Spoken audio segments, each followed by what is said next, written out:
Inorganic chemistry के exceptions, बहुत सारे कॉन्सेप्ट, ये सब कुछ करवाने वाला हूँ। ठीक है, वीडियो एक बार देखो, सब कुछ मिल जाएगा इसमें। एक्सेप्शंस भी मिल जाएंगे, डी एंड एफ ब्लॉक के जो कंपाउंड्स कुछ एग्जिस्ट करते हैं, कुछ एग्जिस्ट नहीं करते हैं, वो चीजें भी बताऊंगा, है ना। कोऑर्डिनेशन कंपाउंड की चीजें बताइए, बहुत सारी चीजें हैं।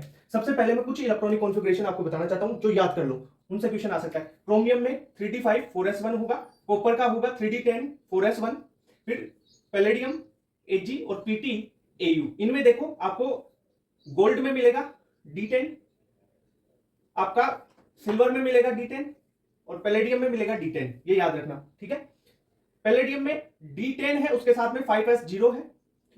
Ag सिल्वर में है D10 5s1, platinum Pt D9s1, Au का है D10s1। ठीक है, ये चीज याद कर लोगे, बहुत से क्वेश्चन सोल्व होंगे इससे। ठीक है, नंबर बढ़ेगा। दूसरी चीज अपन देखें, देखो साइज के बारे में। अगर बोरोन फैमिली की साइज देखें तो गैलियम और एल्युमिनियम में ट्रांजिशन कॉन्ट्रैक्शन के कारण साइज गैलियम की कम हो जाती है, क्योंकि डी के 10 इलेक्ट्रॉन आ जाएंगे, पुअर शील्डिंग होगी, ट्रांजिशन कॉन्ट्रैक्शन लगेगा, तो साइज का ऑर्डर क्या हो जाएगा, बोरोन उससे ज्यादा गैलियम, गैलियम से ज्यादा एल्युमिनियम की हो जाएगी, फिर इंडियम जाएगी, ये चलेगा। ठीक है, अगर मैं +3 में देखूं, +3 में मतलब आपका जो फोर्थ सेल में जो 3 इलेक्ट्रॉन थे उन पे ही तो शील्डिंग लग रही थी। अगर ये शील्डिंग खत्म हो गई, +3 चार्ज कर दिया, तो ये 3 इलेक्ट्रॉन निकाल दिया, अब कोई शील्डिंग है ही नहीं, तो उस कारण कोई चेंज नहीं आएगा। ध्यान रखना है, गैलियम और एल्युमिनियम में कोई चेंज नहीं आ रहा, +3 की साइज के ऑर्डर में। यहां से क्वेश्चन आ गया, रॉन्ग कर दोगे। ठीक है, तो ये चीज है। नेक्स्ट है साइज आपकी स्कैंडियम, टाइटेनियम, वेनेडियम, क्रोमियम वाली सीरीज में। तो देखो स्कैंडियम से लेके क्रोमियम तक घटेगी जेड इफेक्टिव बढ़ने के कारण। फिर जो Mn है उसकी वीक मेटेलिक बॉन्डिंग और लूज पैकिंग के कारण साइज बढ़ेगी। फिर आयरन, कोबाल्ट और निकल की जेड इफेक्टिव और सिग्मा बराबर होने के कारण साइज बराबर रहेगी। फिर बढ़ेगी कॉपर की से ज्यादा जिंक की होगी सिग्मा बढ़ने के कारण। ठीक है, ये याद आ जाएगा। ओके, नेक्स्ट साइज में आप देखोगे लेंथेनॉइड कॉन्ट्रैक्शन के कारण 4d और 5d सीरीज की साइज बराबर हो जाती है। आपको एग्जांपल पूछा जाता है जर्कोनियम और हैफनियम का। ठीक है, जर्कोनियम की हाफनियम की साइज बराबर होगी। बहुत अच्छी चीजें हैं ये, ध्यान रखना, क्वेश्चन आता है यहां से। नेक्स्ट है, देखो अगर मैं एफ ब्लॉक की तरफ चले जाऊं तो देखो यूरोपियम की साइज, जनरली बीच में से यूरोपियम को उठा के सबसे आगे रख देना साइज में, उसकी साइज बढ़ जाती है। सीरियम फिर ल्यूटेशियम, ऐसे चलती जाएगी। ठीक है सर, पर अगर +3 में देखोगे तो यूरोपियम की साइज में कोई चेंज नहीं होगा, लेफ्ट टू राइट जाओगे तो साइज घटेगी। क्लियर बात? ओके, नेक्स्ट है आयनाइजेशन एनर्जी। आयनाइजेशन एनर्जी में पहला बोरोन फैमिली की में ऑर्डर में बहुत डिस्टर्बेंस है, तो आप देखो BTGAI से याद रख सकते हो, बात गई से, है ना। बोरोन, थैलियम, फिर गैलियम, फिर एल्युमिनियम, फिर इंडियम, ये ध्यान रखना, बोरोन की सबसे ज्यादा है ऐसे ऑर्डर में।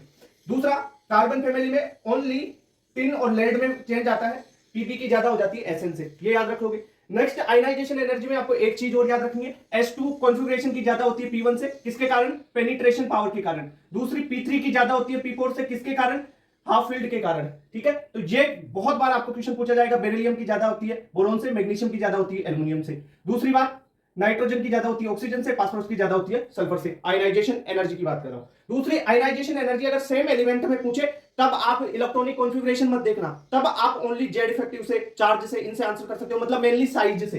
वैसे जैसे आपको पूछा जाए, देखो क्लोरीन और क्लोरीन माइनस में, क्लोरीन माइनस की साइज क्या होगी, बढ़ गई, साइज बढ़ गई तो उसकी आयनाइजेशन एनर्जी कम हो गई, तो क्लोरीन की ज्यादा होगी Cl माइनस से। Ne+ की Ne से ज्यादा होगी। ठीक है, साइज बढ़ गई Ne की, Ne+ की कम हो गई, प्लस है, प्लस चार्ज आ गया तो साइज कम हो जाती है, माइनस चार्ज आए तो साइज बढ़ जाती है। इलेक्ट्रॉन निकाल लिया ना इसमें से, तो साइज कम हो गई, साइज कम हो गई तो आयनाइजेशन एनर्जी बढ़ गई। ओके, ये चीज याद आ जाएगी। नेक्स्ट एक चीज यहां पे लिख रखी है मैंने, BH3 B2H6 डाइमर फॉर्म कर लेता है, पर BCl3 B2Cl3 का डाइमर फॉर्म नहीं कर पाता। क्यों? देखो ये हाइड्रोजन है, साइज कम है, पर जो क्लोरीन है साइज बड़ी होने के कारण ये डाइमर फॉर्म नहीं कर पाएगा, ये ध्यान रखना, है ना। ये बात होगी। नेक्स्ट आगे चलते हैं अपन, इलेक्ट्रॉन एफिनिटी। इलेक्ट्रॉन एफिनिटी का देखो आपको ये ऑर्डर तो पता ही होना चाहिए, सबसे कम हो जाएगी किसकी, इनर्ट गैस की होती है। ठीक है, इसको कैसे याद रख सकते हो, 90 90 लीक ऑफ, 90 90 लीक ऑफ। ठीक है, दूसरा याद रख सकते हो जो आर्गन की ज्यादा मैग्नीशियम, इसको ऐसे याद रख सकते हो, कोई ट्रिक है क्या, देखो ऐसे, अरे माँ आलू नहीं पास्ता चलेगा, Cl से, C से चलेगा, ऐसे याद रख सकते हो। तो P पास्ता PSSI Cl, ठीक है, ऐसे याद रख सकते हो इसको। ये बात, ये का ये ऑर्डर याद रखना, क्वेश्चन आता है यहां से। दूसरा, आपका सेकंड पीरियड की जो E है वो थर्ड पीरियड से कम होती है, तो थर्ड पीरियड की E ज्यादा होगी सेकंड से, बोरोन की कम होगी एल्युमिनियम से, ठीक है। सिलिकॉन की ज्यादा होगी कार्बन से, फास्फोरस की ज्यादा होगी नाइट्रोजन से, सल्फर की ज्यादा होगी ऑक्सीजन से, क्लोरीन की ज्यादा होगी फ्लोरीन से, ये याद रखना। दूसरा ईए का ऑक्सीजन फैमिली में ऑर्डर, तो सर से टीपो याद रखना, सर से टेपो या टीपो, है ना।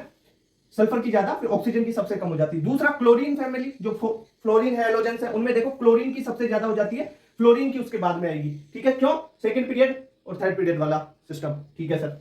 नेक्स्ट है NO2 के बारे में बहुत बार पूछा गया है, तो डायरेक्ट याद रख लो NO2 की स्ट्रक्चर क्या होगी, ठीक है। sp2 हाइब्रिडाइजेशन होगी, बेंट इसकी शेप होगी, जो थीटा होगा बॉन्ड एंगल होगा इसका वो 134 डिग्री होगा, और ये एक एसिडिक ऑक्साइड है, इतनी बात याद रखी। अब बॉन्ड स्ट्रेंथ का क्वेश्चन आता है, कई बार बच्चे देखो ईए वाली चीज, बॉन्ड स्ट्रेंथ वाली चीज में देखो ईए में तो फ्लोरीन सेकंड नंबर पे था, पर बॉन्ड स्ट्रेंथ में F2 थर्ड नंबर पे चला गया, ठीक है। Cl2 Br2 F2 I2, clear बात, ये चीज याद रह जाएगी। ओके, तो बॉन्ड स्ट्रेंथ आप याद रखो Cl2 की ज्यादा, फिर Br2 F2 और I2। ओके, डाइपोल मूवमेंट के क्वेश्चन आते हैं, देखो एनसीईआरटी में के हिसाब से बता दूं H2O की ज्यादा होती है HF से, प्योरली एनसीईआरटी के हिसाब से, ठीक है। एनसीईआरटी जो लिख रखा है वही बता रहा हूं, पर वैसे HF की ज्यादा होती है, अदर फॉरेन बुक्स पढ़ोगे तो, पर एनसीईआरटी H2O की ज्यादा। नेक्स्ट है, देखो यहां पे एक चेंज आता है CH3Cl CH3F CH3Br CH3I, तो CH3F की कम है, ठीक है। एनसीईआरटी डाटा है, ये डाटा की चीजें डाइपोल मूवमेंट में कुछ CH3Cl की ज्यादा होगी, CH2Cl2, जैसे आप क्लोरीन बढ़ाओगे ना तो डाइपोल मूवमेंट कम होता जाएगा, जैसे CCl4 है इसका तो म्यू क्या हो जाएगा, जीरो हो जाएगा डाइपोल मूवमेंट, तो क्लोरीन बढ़ाओगे डाइपोल मूवमेंट घटेगा, ठीक है। HF, फिर HCl HBr HI, electronegativity difference से कर सकते हो, चार्ज बढ़ेगा इलेक्ट्रोनेगेटिविटी डिफरेंस, ठीक है, उससे ये याद कर लो। ओके, नेक्स्ट है एक चीज आती है केमिकल बॉन्डिंग में, अगर ट्राइगोनल बाइपिरामिडल आपको पेरेंट ज्योमेट्री है तो उसमें आप क्या करोगे, ये तो एक्सियल होगा, ये होगी इक्विटोरियल पोजीशन, तो इक्विटोरियल पोजीशंस पे आपके जो लोन पेयर है वो लगेंगे, कैसे लगेंगे देखो एक बार इसको बता देता हूं।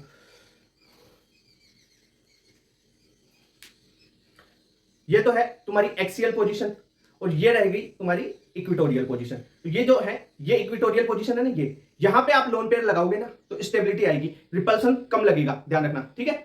ओके, ये बात होगी। नेक्स्ट ये चीज होगी, मतलब यहां पे ये लोन पेयर आप इस जगह लगाओगे, ठीक है। पेरेंट ज्योमेट्री की बात कर रहा हूं, अब इसमें एक लोन पेयर आ सकता है, दो भी आ सकते हैं, तीन भी आ सकते हैं, ऐसे कर लो, ठीक है, और बाकी बचे हुए को एक्सियल पे लगा दो।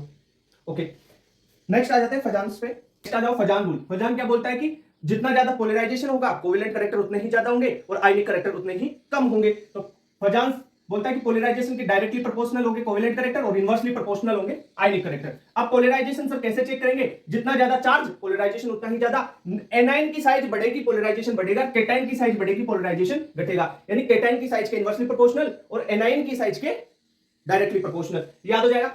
नेक्स्ट एक इंपॉर्टेंट क्वेश्चन आता है ऑर्थोनाइट्रोफिनॉल और पैरानाइट्रोफिनॉल। ऑर्थोनाइट्रोफिनॉल में क्या होगा कि देखो ऑर्थो पोजीशन पे ये OH है, ऑर्थो पोजीशन पे NO2 लगेगा, पैरानाइट्रो में क्या होगा कि जो पैरा पोजीशन है, ये देखो ये पैरा है, पैरा पे OH लगेगा, वो OH नहीं NO2 लगेगा, नाइट्रो है ना तो NO2, तो ये पैरा पे लगा तो इंटरमोलिकुलर हाइड्रोजन बॉन्डिंग होगी, और यहां पे तो इंट्रा, देखो OH और NO2 के ऑक्सीजन में इंट्रामोलिकुलर हाइड्रोजन बॉन्डिंग, तो इसके कारण तो बॉइलिंग पॉइंट की बात क्लियर। ओके सर, नेक्स्ट है कुछ एलॉय, जैसे ब्रास होता है, कॉपर और जिंक का एलॉय, जर्मन सिल्वर में सिल्वर नहीं होता, कॉपर जिंक और निकल का बना हुआ होता है, अगर ब्रॉन्ज की बात करें तो कॉपर और टिन का बना हुआ होता है, तीनों एलॉय एनसीईआरटी के याद रखना है। नेक्स्ट है मेल्टिंग पॉइंट का कुछ ऑर्डर है डी ब्लॉक के, वो याद होने चाहिए, जिंक कैडमियम और Hg याद रखना, सबसे इंपॉर्टेंट है जिंक कैडमियम मरकरी, और एक याद रखना कॉपर AuAg, इससे तो ट्रिक थी ना CgS, कॉपर गोल्ड सिल्वर, ऐसे याद रख सकते हो। ओके, नेक्स्ट हो गया। अब अगर आप देखो टॉप टू बॉटम जाते हैं, डी ब्लॉक की बात कर रहा हूं, डी ब्लॉक में टॉप टू बॉटम जाओगे तो हायर ऑक्सीडेशन स्टेट की स्टेबिलिटी बढ़ेगी, जबकि पी ब्लॉक में इनर्ट इफेक्ट में लोअर की स्टेबिलिटी बढ़ रही थी, पर यहां पे हायर की स्टेबिलिटी बढ़ेगी, डी ब्लॉक की बात कर रहा हूं ना यहां पे।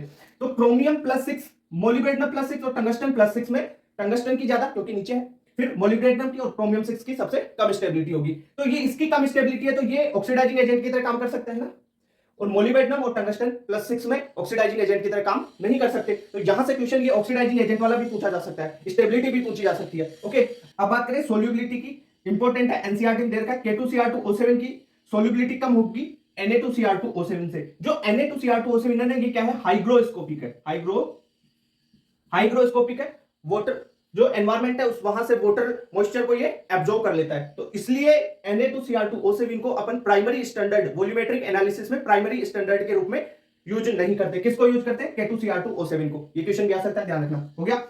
अब सबसे इंपॉर्टेंट चीज देखो, MnO4- अगर न्यूट्रल मीडियम है और वीक बेसिक मीडियम है तो I- को IO3- में कन्वर्ट करता है। अगर एसिडिक मीडियम होगा तब ये I- को I2 में कन्वर्ट कर देता है। पर यहां पे अगर न्यूट्रल और बेसिक मीडियम है तो ये +5 ऑक्सीडेशन स्टेट में भेज देता है। ठीक है, MnO4-। अब खुद MnO4- खुद MnO2 में कन्वर्ट हो जाएगा। अब देखो ऑक्सीडाइजिंग एजेंट, देखो क्लोरीन की ऑक्सीडाइजिंग एजेंट की पावर ज्यादा है Cr2O7 से, इसलिए Cr2O7 Cl- को ऑक्सीडाइज नहीं कर पाता जनरली, है ना। ओके, दूसरी बात, Te2+ स्टेबल है, T4+, T6+, ये इसकी ऑक्सीडेशन स्टेट स्टेबल नहीं है। कुछ चीजें मैं छांट के लाया हूं जो क्वेश्चन आ सकते हैं ना, इंपोर्टेंट एनसीईआरटी की। Te2+ स्टेबल है। दूसरा PbI4 एग्जिस्ट ही नहीं कर सकता है। देखो PbI4 है, अगर मैं बात करूं इसको तो I- और Pb4+ के रूप में देखें तो एक रिड्यूसिंग है, एक Pb4+ तो ऑक्सीडाइजिंग और I- रिड्यूसिंग की तरह काम करेगा। तो रिड्यूसिंग और ऑक्सीडाइजिंग एजेंट दोनों एक साथ नहीं रह सकते, पहली चीज तो। दूसरी, एनसीईआरटी के अनुसार देखो Pb6s में से इलेक्ट्रॉन है उसके पास, तो उसको एक्साइट करके नेक्स्ट देखो I4 है, 4 बॉन्ड बनाने के लिए एक्साइट करके भेजेगा। तो I4 जोड़ने है ना, तो एक इलेक्ट्रॉन आगे भेजेगा। तो इसके पास उस I बॉन्ड को तोड़ने से इतनी एनर्जी नहीं मिल पाएगी कि वो उस इलेक्ट्रॉन को एक्साइट कर सके, तो PbI4 बनता नहीं है, तो नॉट एग्जिस्ट। क्लियर बात। दूसरा, BiF5 एग्जिस्ट करता है, बिस्मिथ का फ्लोरीन पेंटाफ्लोराइड एग्जिस्ट करता है। अदर BiCl5, BiI5, BiBr5 ये एग्जिस्ट नहीं करते। BiF5 ओनली एग्जिस्ट करता है। ठीक है, Ti3 नॉट एग्जिस्ट। दूसरा, कुछ बॉइलिंग पॉइंट याद रख लो। ठीक है, टेलोरियम का ज्यादा होगा पोलोनियम से और एंटीमनी का ज्यादा होगा बिस्मिथ से। ये भी याद रख लेना क्योंकि इनमें वेरिएशन है। ओके, तो ऐसे ही सेशंस और लाऊंगा, मतलब 6-7 सेशन ऐसे हो जाएंगे ना, तो बहुत सी चीजें रिवाइज हो जाएगी। ओके।